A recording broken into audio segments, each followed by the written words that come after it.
মাত্র ৪৫ মিনিটে ২৫০ মিলিমিটারের বৃষ্টিপাত, আর এতেই তলিয়ে যায় যুক্তরাষ্ট্রের টেক্সাস অঙ্গরাজ্যের একাধিক অঞ্চল। ভয়াবহ এই বন্যায় গত ৫ দিনে প্রাণ হারিয়েছে শতাধিক মানুষ। নিখোঁজ রয়েছে শিশুসহ অনেকেই। ক্যাম্প মিস্টিকের বহু শিশু শিক্ষার্থীর খোঁজ এখনো মেলেনি। তবে স্মরণকালের সবচেয়ে ভয়াবহ এই বন্যায় প্রাণহানির পাশাপাশি ক্ষয়ক্ষতির কারণ উল্লেখ করে প্রতিবেদন করেছে বিবিসি।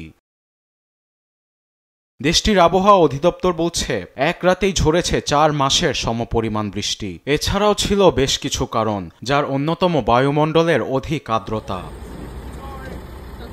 মেক্সিকোতে বন্যা সৃষ্টিকারী গ্রীষ্মমণ্ডলীয় ঝড় থেকে বায়ুমণ্ডলে প্রচুর পরিমাণে আর্দ্রতা ছিল, যা উত্তর দিকে পৌঁছানো শুরু করলে বিশাল ঝড় মেঘের সৃষ্টি হয়।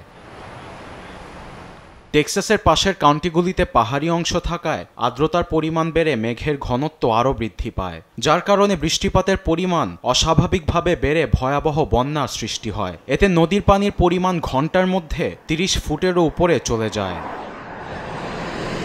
আবার এর পেছনে বৈশ্বিক জলবায়ু পরিবর্তনকেও দায়ী করেছে আবহাওয়াবিদরা, যার কারণে বায়ুমণ্ডলে গ্রিনহাউস গ্যাসের পরিমাণ বেড়ে আরও উত্তপ্ত হয়েছে পৃথিবী। কোপার্নিকাস ক্লাইমেট চেঞ্জ সার্ভিসের মতে, সাগর মহাসাগরে উষ্ণ জলের কারণে বেশি বাষ্পীভবন প্রক্রিয়া হয়, যা অতিবৃষ্টি ও বন্যার জন্য দায়ী। আরবেদ আফসার, নিউজ ডেস্ক, দেশ টিভি।